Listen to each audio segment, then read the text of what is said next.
The 1956–1959 Aston Martin DBR1. Like many British carmakers, Aston Martin came to life as a race car builder. The Brits built their first vehicles in 1922, which went on to set world speed and endurance records at the Brooklands track, and later focused on road-going sports cars and Grand Tourers. Struck by financial problems in the 1930s, Aston Martin shifted production to aircraft components during World War II. In 1947, tractor manufacturer David Brown Limited bought both Aston Martin and Lagonda, bringing them under the same roof. The David Brown era, which lasted until early 1972, was one of the most successful in Aston Martin history, leading to the creation of the legendary DB series, which still exists through the DB9 and its upcoming successor. However, the road-going DBs weren't Sir David Brown's only achievements as managing director of Aston Martin. The entrepreneur also brought the British brand back to the racetrack by launching the DBR series in the early 1950s. More importantly, Brown approved the development of Aston Martin's only outright Le Mans winner to date. The car in question is the DBR1, which went on to win the 1959 24 Hours of Le Mans, against stiff competition from V12-powered Ferraris and with none other than Carroll Shelby behind the wheel. Continue reading to learn more about the Aston Martin DBR1. Exterior.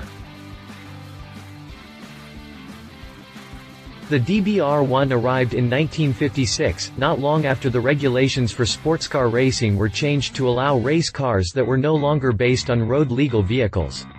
As a result, the DBR1 was radically different from the DB3 and DB3S, which were loosely based on the DB2 coupe. The styling itself was pretty much similar to other open-cockpit race cars of the era. Penned by Ted Cutting, the engineer who also worked with John Wyer on the Ford GT40, the DBR1 was created on a clean sheet, featuring a much lower profile than the DB3S and fully closed front fenders with large triangular vents. The latter would become a standard feature on all Aston Martins, evolving into the slimmer vents we now find on the Vantage and the DB9. The styling itself was pretty much similar to other open-cockpit race cars of the era, like the Ferrari 250 Testarossa or the Jaguar DType. It had a long nose with a wide front grille, pontoon-style fenders, headlamps with lightweight plastic covers, a bulbous rear end, and a low windscreen. It wasn't particularly aerodynamic, but it was sleek and gorgeous. And unlike the Testarossa, which seemed heavy and ferocious looking, the DBR1 was rather stylish for a race car. Exterior dimensions. Interior. Like most 1950s race cars, the DBR1's interior was designed as a no-nonsense cockpit with exposed floor panels, Spartan door panels, bucket seats, and a simple dashboard crowded with buttons and switches. The steering wheel had a wooden rim, which was a feature that would remain popular in race cars through the 1960s. Unlike contemporary Ferraris, which used leather-wrapped seats, the DBR1 had cloth units. The rollover hoop behind the driver's seat, on the other hand, had a leather headrest. Safety features were limited to seat belts, a roll cage bolted onto the floor, and a fire extinguisher. Much like any 1950s open-top race car, the DBR1 wasn't a safe place to be in the event of a high-speed crash. Drivetrain. The DBR1 was initially fitted with a 2.5-liter, inline-six alloy engine based on the racing version of the Lagonda straight 6mm. Starting in 1957, the DBR1 received a larger 2.9-liter variant of the engine rated at 254 horsepower. Tipping the scales at only 1,765 pounds, the DBR1 with the 3.0-liter L6 had a power-to-weight ratio of 317 horses per ton. Both units were mated to a 5-speed manual transmission designed by David Brown.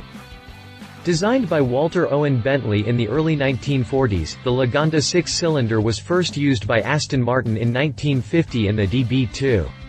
Several versions followed, finding their way into the DB3, DB2/4, and DB3S. Though it was replaced by the iconic 3.7-liter inline-six designed by Tadek Marek, the Lagonda engine is credited with turning Aston Martin into one of the most popular manufacturer of sports and race cars. The DBR1 suspension system consisted of a torsion bar and trailing arms at the front, and a DType unit with longitudinal torsion bars and watt linkage at the rear. Drivetrain specifications. Prices.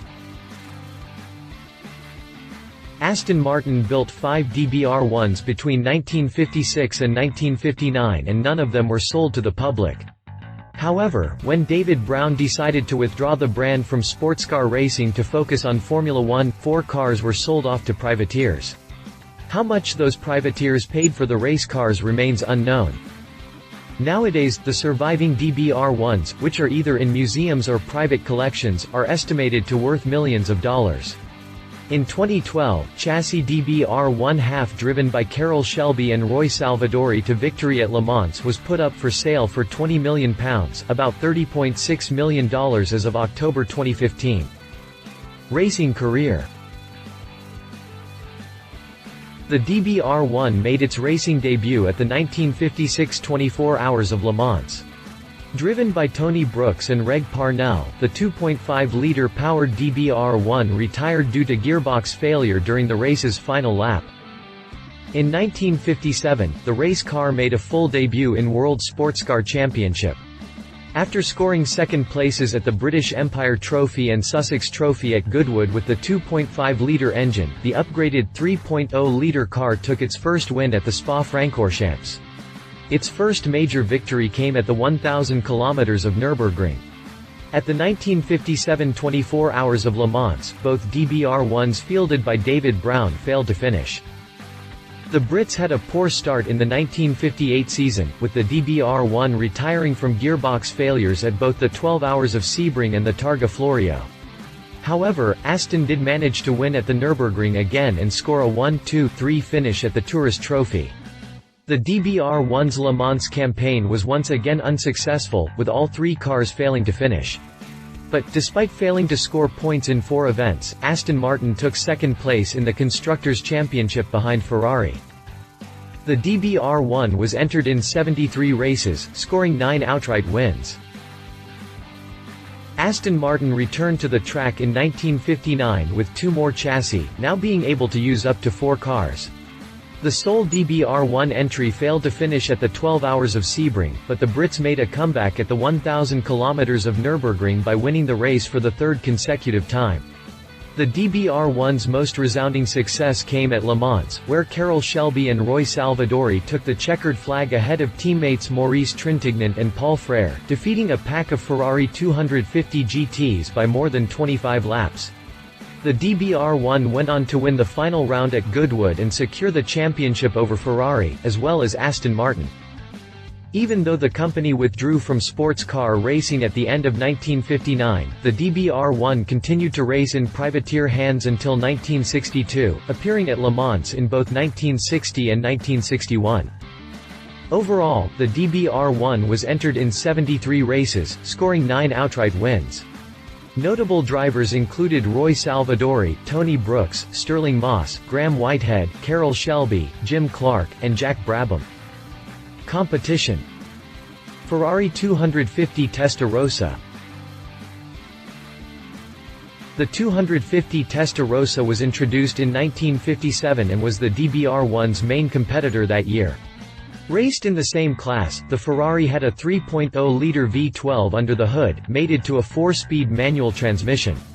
Unlike the DBR1, the Testarossa failed to win any of the races it entered in its first year and failed to finish at Le Mans.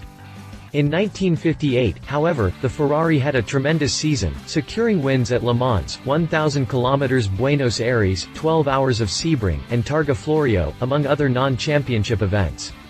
The 250 TR remained competitive until the mid-1960s, scoring 83 outright wins in more than 500 events. Read more about the Ferrari 250 Testarossa here. Jaguar D-Type. With 3 consecutive wins at Le Mans between 1955 and 1957, the D-Type was the car to beat in the mid to late 1950s. Unlike the 250 TR and the DBR1, the D-Type was also offered as a customer car, with Jaguar selling 53 examples to privateers in addition to building 18 factory team unit. Powered by 3.4 and 3.8-liter inline-six engines, the D-Type competed in the top prototype class with little competition from Ferrari or Maserati. Retired from racing in 1965, the D-Type was raced in more than 1,000 events, scoring no fewer than 162 outright wins. Find out more about the Jaguar D-Type here. Conclusion. As Aston Martin's main victor at the 24 Hours of Le Mans and in the World Sportscar Championship, the DBR1 is arguably the most iconic racer the British brand built so far. Sure, its career wasn't as prominent as the 250 TRs and D-Types, but judging by the fact that Aston built only 5 chassis, the DBR1 has some impressive achievements to brag about. The fact that it was driven by the most talented and successful drivers of the late 1950s also adds to its awe-inspiring heritage. It's no wonder that it is one of the very few British cars that's estimated to worth as much as a classic Ferrari. Love it. Gorgeous design. Legendary Lagonda engine scored Aston Martin's only outright Le Mans win. Leave it hard to find. Extremely expensive. If you liked this video, please share your thoughts in the comments below and don't forget to hit the subscribe button.